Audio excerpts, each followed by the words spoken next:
மதிப்புக்குரிய திருமாவளவன், மதிப்புக்குரிய செல்வ பெருந்தகை, மதிப்புக்குரிய மற்ற எல்லா கட்சியிலும் கூட்டணியை அவர்கள் போறோம்னு சொன்னா கூட வாங்கன்னு சேர்த்து எடுத்துக்கிட்டு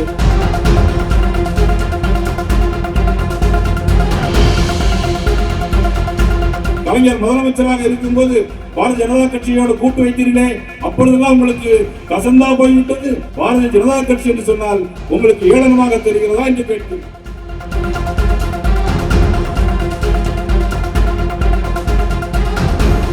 அந்த பெண்ணை கலகரன்னு எடுத்துட்டு போறாங்க. 3 பேர் நல்ல கஞ்சா போதை ஆடைகளெல்லாம் வகித்து அவங்களை என்ன பண்ண பாலியல் பலாத்காரம் பண்ணி அப்படியே முன்போர்ல போட்டு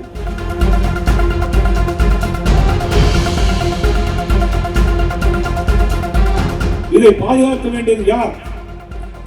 சட்டத்தின் ஆட்சியை கையில் வச்சிருக்க முதலமைச்சர் அல்லவா? காவல்துறையை கையில் வச்சிருக்கிற முதலமைச்சர் தானே இதை பாதுகாக்க வேண்டும். எங்கு பார்த்தாலும் போதைப் பொருட்கள்.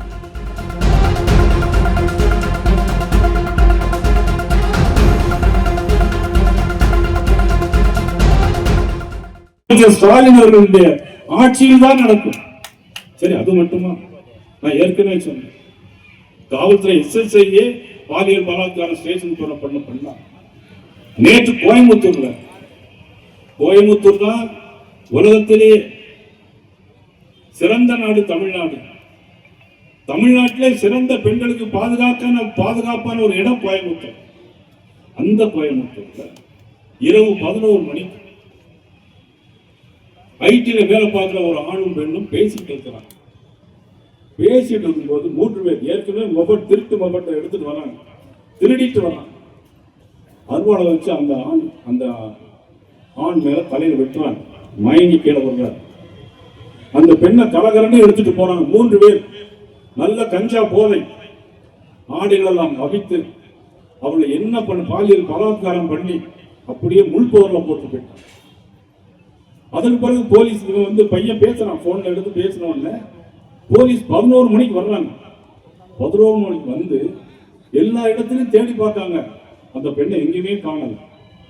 அதன் பிறகு 4 மணிக்கு நிர்வாணமாக எழுந்திருச்சு வந்து தப்பிச்சோம் பொழைச்சோம் வந்து, அது கோயம்புத்தூர்ல சிட்டியில நகர்ப்புறத்தின் நடு மையத்தில் நடக்கிற இந்த சம்பவம் எவ்வளவு துயரமான சம்பவம். ஒரு பெண்ணை பெற்ற தாய்க்கு எவ்வளவு கஷ்டம் இருக்கும், ஒரு பெண்ணை பெற்ற தகப்பனுக்கு எவ்வளவு கஷ்டங்கள் இருக்கும். இதை பாதுகாக்க வேண்டியது யார்? சட்டத்தின் ஆட்சியை கையில் வச்சிருக்க முதலமைச்சர் அல்லவா? காவல்துறையை கையில் வச்சிருக்கிற முதலமைச்சர் தானே இதை பாதுகாக்க வேண்டும். எங்கு பார்த்தாலும் போதைப் பொருட்கள். சரி, சூசைட் பண்ற நகரம் எது அதிகமா? இந்தியாவிலேயே தமிழ்நாட்டில் அதிகம். ஒரு நாளைக்கு 1 லட்சம் பேர் 10 பேர் சூசைட் பண்ணிட்டு இருக்காங்க. சூசைடினுடைய தலைநகரமாக இன்னைக்கு இருந்து கொண்டிருக்கிறது. இவ்வளவு ஒரு மோசமான ஒரு சூழ்நிலையில் தான் இந்த ஆட்சி நடைபெற்றுக் கொண்டிருக்கிறது. இதையெல்லாம் மற்றும் நாகப்பட்டினம் மாவட்டங்களுக்கு கொண்டு வருவோம் என்று சொன்னார்கள். இதுவரையும் செய்திருக்கிறார்களா? இதுவரையும் எதுவுமே செய்யவில்லை. அவர்கள் செய்ய இருப்பது மீண்டும் உதயநிதி ஸ்டாலின் அவர்களை முதலமைச்சராக்குவதற்காகத்தான் இவ்வளவு பாடுபட்டுக் கொண்டிருக்கிறார். அதற்காகத்தான் மதிப்புக்குரிய திருமாவளவன், மதிப்புக்குரிய செல்வ பெருந்தகை, மதிப்புக்குரிய மற்ற எல்லா கட்சியிலும் கூட்டணியை அவர்கள் போறோம்னு சொன்னா கூட வாங்கன்னு சேர்த்து எடுத்து கட்டிட்டு எங்க கூட்டணி சரியில்லை, நீங்கள் பாரதிய ஜனதா கட்சியோட கூட்டணி வைக்கலாமா என்று கேட்கிறார்கள். ஏன் 1999ஆம் ஆண்டு கலைஞர் முதலமைச்சராக இருக்கும்போது பாரதிய ஜனதா கட்சியோட கூட்டு வைத்தீர்களே, அப்பொழுதெல்லாம் உங்களுக்கு கசந்தா போய்விட்டது. பாரதிய ஜனதா கட்சி என்று சொன்னால் உங்களுக்கு ஏளனமாக தெரிகிறதா என்று கேட்கிறேன். உலகத்திலே மிகப்பெரிய கட்சி பாரதிய ஜனதா கட்சி. 300க்கும் மேற்பட்ட நாடாளுமன்ற உறுப்பினர்கள், 1000த்திற்கும் மேற்பட்ட சட்டமன்ற உறுப்பினர்கள். இன்னைக்கு பீகார் மாநிலத்திலே அதிகப்படியான எம்எல்ஏக்கள் இருந்தாலும் முதலமைச்சராக நிதிஷ்குமார் அவர்களை நாங்கள் வைத்திருக்கிறோம்.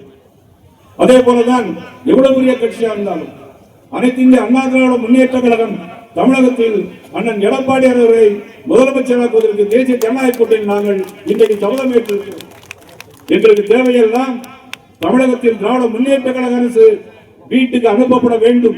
ஒரு ஆன்மீக ஆட்சி வேண்டும், எல்லோருக்கும் எல்லோருமான ஆட்சி வேண்டும், சட்டத்தின் ஆட்சி வேண்டும், நாமக்கல்லுக்கு நல்ல ஒரு தீர்ப்பு கிடைக்க வேண்டும் என்று கேட்டு வாய்ப்புக்கு நன்றி கூறி நான் விடைபெறுகிறேன். டயா பூஸ்டர் சுகருடைய ரிமோட் கண்ட்ரோல் இனி உங்க கையில. அனைத்து மருந்து கடைகளிலும் கிடைக்கும். செய்திகளை உடனுக்குடன் தெரிந்து கொள்ள கீழ்கண்ட கேபிள் மற்றும் டிடிஎச் நெட்வொர்க்குகளில் எம்நாடு செய்தி தொலைக்காட்சியை காணுங்கள். பாதகம் செய்பவரை கண்டால் நாம் பயம் கொள்ளலாகாது பாப்பா.